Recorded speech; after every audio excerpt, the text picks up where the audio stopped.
Aujourd'hui, je voulais vous faire une petite vidéo pour vous expliquer un petit peu les derniers temps, les derniers mois, et vous poser une question déjà. On entend partout que l'IA va nous remplacer, la technologie, qu'il y aura beaucoup de métiers qui vont disparaître, et ça c'est un fait. Et j'ai le slogan, en tout cas depuis toujours avec Home Automation, de dire la technologie au service de l'humain. J'ai pu expérimenter à développer des fauteuils roulants pour l'humain avec la technologie qu'on connaît aujourd'hui. J'ai fait la même chose dans les hôpitaux, les maisons de retraite avec des systèmes d'appel malades. Et en fait, arrivé à un moment, je me suis dit, qu'est-ce que ça veut dire la technologie au service de l'humain? Et aujourd'hui, on est à un moment, à un tournant, où on nous explique que l'IA va nous remplacer. Moi, je suis aussi depuis un moment connecté avec l'IA, où j'ai développé une IA dans l'économie d'énergie avec la domotique. Parce que je viens du secteur domotique, donc la technologie dans les bâtiments. Et à un moment, dans ma réflexion, je me suis dit, bon, comment est-ce qu'on connecte la technologie à l'humain? Parce que l'équation à résoudre, enfin, essayer de comprendre comment on connecte la technologie à l'humain. Alors, qu'est-ce que la technologie et qu'est-ce que l'humain? L'humain, c'est quoi? C'est l'art. Les valeurs humaines sont dans l'art. Et les valeurs profondes de ce qu'un humain peut être. Et la puissance d'un humain, c'est l'art. La créativité. Et on nous dit, oui, mais l'IA peut développer notre créativité. Donc, à partir de là, c'est pas l'IA qui va nous connecter à la créativité. C'est l'humain qui se connecte à l'art et à la créativité. Et l'IA est là pour la transcender, la pousser plus loin avec la technologie, etc. Et c'est de là que j'ai eu l'idée de me dire, ok, si je suis un ingénieur, un chercheur, c'est dans l'immersion, dans l'art, tout en étant connecté à la technologie, puisque je suis un gars de la tech, que je vais peut-être comprendre comment on connecte l'art, la technologie et la philosophie, parce que je vous en ai parlé, et les valeurs humaines, c'est l'éthique. L'éthique est un point de l'équation importante à connecter, et je crois que dans le parcours de ma société, dans tout ce que j'ai toujours fait, j'ai toujours été connecté à l'éthique, puisque j'ai toujours travaillé la technologie au service de l'humain, mais avec la technologie qu'on appelle aujourd'hui technologie. Et c'est pour ça que vous m'avez vu m'immerger dans l'art. Alors comment? En créant des musiques, en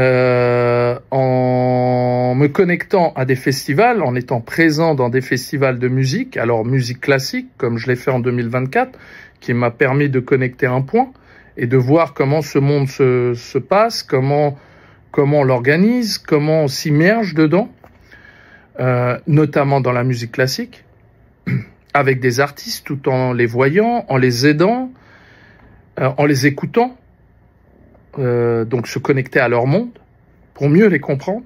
Je me suis immergé au Paléo, le festival Paléo, pour ceux qui sont en Suisse ou en Europe, ils savent que c'est l'un des plus grands festivals open air d'Europe. Et là, j'ai pu m'immerger dans la diversité musicale, sans être restreint que dans un seul code, dans comment ça se passe derrière, dans les valeurs de ceux qui déploient ça, dans le côté, pour la plupart, sont des bénévoles, donc ils ne sont pas là pour l'argent. Et là, on connecte un autre point, c'est-à-dire le point du bénévolat, de l'amour de la musique, et aussi en faisant des interviews avec et en connectant des artistes, en les écoutant, en les interrogeant, et en essayant de s'immerger dans leur musique et dans leur monde. Et je pense que lorsqu'on parle d'immersion, alors aujourd'hui on dit, il y a des salles d'immersion, mais si les gens de la tech ne s'immergent pas dans l'art et ne connectent pas ce que j'appelle le flux créatif, ce que les artistes connectent, parce que pour ceux qui connaissent la musique et qui aiment certains artistes, vous voyez très bien qu'ils sont dans un autre monde. Et à partir de là, pour connecter la technologie au service de l'humain, c'est ce que j'appelle de la recherche appliquée. J'aime être dedans parce que la recherche ne peut pas être théorique. Et je crois que ce qu'on a créé avec mon équipe et l'immersion que moi j'ai fait dans le côté artistique, je ne dis pas que j'ai atteint un niveau d'artiste comme certains le sont très grand, mais ça me permet de mieux comprendre aujourd'hui ce que c'est que ce flux créatif. Et avec l'IA, j'ai transcendé mes idées. Alors ça peut paraître totalement loufoque pour beaucoup de gens. Aussi bien les musiques que j'ai créées, les vidéos, les connexions que j'ai fait avec la philosophie. Mais quand on dit que tout est connecté, à un moment, oui, tout est connecté. Et c'est pas par hasard que je parle de certains philosophes comme Spinoza, comme Nietzsche, comme d'autres philosophes, parce qu'ils en ont parlé. Que j'ai connecté Nikola Tesla, mais pas connecté, c'est-à-dire que j'ai écouté ce qu'ils disent. Et à quoi ils étaient connectés. J'ai pas dit que j'ai réussi, mais en tout cas, j'essaye d'appliquer, de comprendre le résultat n'est pas important, c'est le processus qui était important. Et le processus, il passe par de l'expérimentation humaine, pas théorique dans des codes ou dans des produits physiques. L'innovation, c'est pas que des produits comme on l'a créé encore aujourd'hui, et moi j'ai pas peur de le dire, tout ce que nous avons créé technologiquement aujourd'hui, ça n'est que des gadgets. La technologie au service de l'humain transcende cette vision de la technologie. Et c'est là où il faut sortir de sa zone de confort, essayer de tester des choses qui n'ont pas l'air d'être normales. Alors ça peut paraître fou, et je pense que certainement il y en a beaucoup qui ont été choqués par ce que j'ai fait, mais c'est ça la vraie recherche. C'est ça la vraie innovation pour moi. Alors ça peut paraître totalement illogique, mais c'est ça que on essaye de pousser. Et Home Automation, quand elle dit qu'elle pousse la technologie au service de l'humain, en connectant l'art tout en étant présent aux Nations Unies, là où l'art, l'impact et le monde est présent, c'est pas un hasard. Ça fait partie de l'expérimentation des éléments à voir, à connecter, à aller à Vienne, par exemple, où j'ai apprécié cette ville énormément, à visiter des éléments immersifs, notamment dans des églises, entre technologie, audio et lieux importants, pour ressentir, voir. C'est pas, la recherche ne peut pas rester théorique. Et je crois que si on veut connecter l'art et la tech, on ne peut pas juste prendre des chiffres et essayer de faire de la recherche théorique. L'humain n'est pas théorique. L'humain est émotionnel et expérimente. Si l'on n'est pas soi-même dedans, comment peut-on voir quelque chose de différent? La recherche n'est pas que dans la théorie ou juste dans les bouquins. Elle est dans l'expérience, l'immersion réelle. Et l'immersion réelle, c'est l'expérience émotionnelle. Et je pense que c'est ça qu'on a expérimenté pendant plusieurs mois, moi-même et mon équipe. Et effectivement, on en a sorti des musiques qui peuvent paraître totalement loufoques, mais on a commencé à voir des choses que probablement certains n'ont pas expérimentées et n'ont pas vues. C'est pour ça que je voulais vous faire cette vidéo, pour vous poser les points et vous expliquer clairement ce qu'on a fait les derniers temps. Et Visionary Global League, en disant on aimerait connecter les scientifiques, les gens de l'art et les philosophes ensemble, c'est transcender et pousser cette expérimentation humaine plus loin. Tout simplement.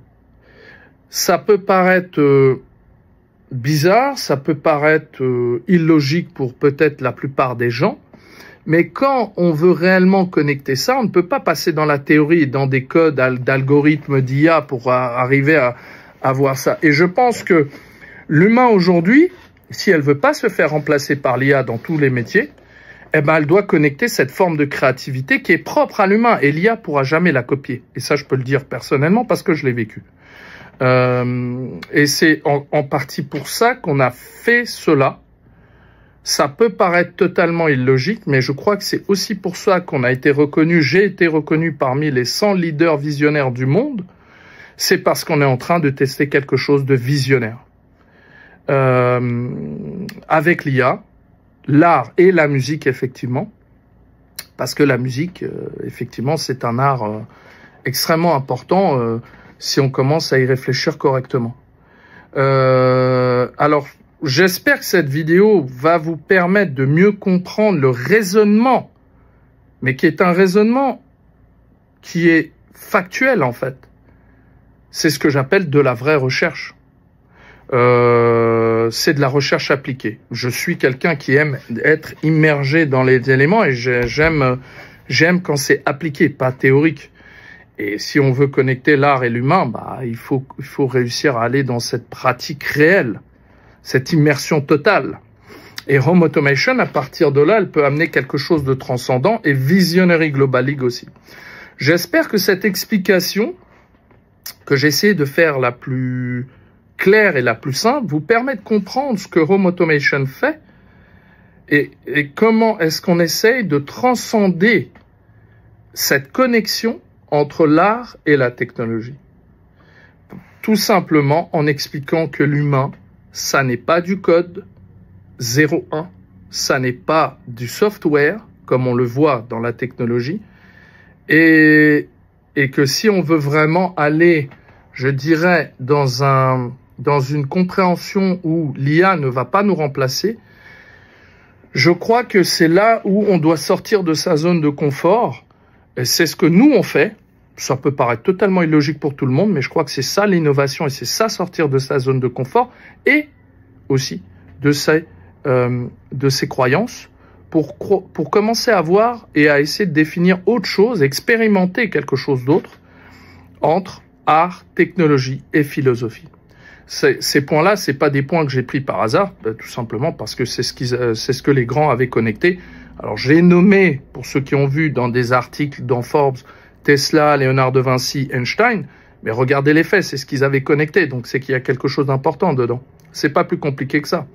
Et ceux d'avant avaient aussi connecté ces points-là. Donc, mais bien évidemment, peut-être que justement, c'est par ce côté d'expérimentation qu'on peut commencer à transcender ce que moi j'appelle la technologie au service de l'humain et pas juste des codes et des gadgets qui sont en général pas là pour être au service de l'humain. Et à mon avis, la vraie définition de la technologie au service de l'humain, c'est par cette manière-là. Alors j'espère que j'ai pu être assez clair. C'est une vidéo qui est assez longue, je sais. Mais j'espère que vous avez pu mieux comprendre. J'attends vos commentaires parce que c'est là où ça va être intéressant de voir ce que vous en pensez. Et est-ce que vous pensez que par ce moyen-là, on peut réussir à avoir vraiment ce que j'appelle la technologie au service de l'humain? La technologie n'est pas un point négatif. Donc, n'hésitez pas à mettre vos commentaires, poser vos questions pour que je puisse vous répondre et qu'ensemble, on puisse faire un débat réel autour de cette idée. En tout cas, que nous, on a expérimenté. Hein. Vous pouvez écouter nos musiques Visionary Global League. C'est de l'expérimentation, ça. C'est ce que j'appelle de la recherche. C'est de la recherche appliquée humaine. Non pas théorique comme nous, on le voit comme les chercheurs et les doctorants, juste dans de la recherche théorique qui n'est pas réellement connectée à l'expérimentation par soi-même. On peut prendre plein de valeurs de plein de gens, mais ça pour moi, c'est pas de la vraie expérimentation. En gros, c'est ça. Donc, laissez-moi un petit commentaire et puis j'espère vous retrouver dans une prochaine vidéo où je pourrai vous expliquer d'autres points. J'espère que j'ai été clair et au plaisir de vous retrouver dans une prochaine vidéo où je pourrai vous partager les futures expérimentations qu'on fait, les futurs tests et nos futures innovations. Parce que je n'ai pas peur de le dire, ce qu'on crée là, c'est de la pure innovation humaine. Merci à tous et à la prochaine fois. Ciao, ciao!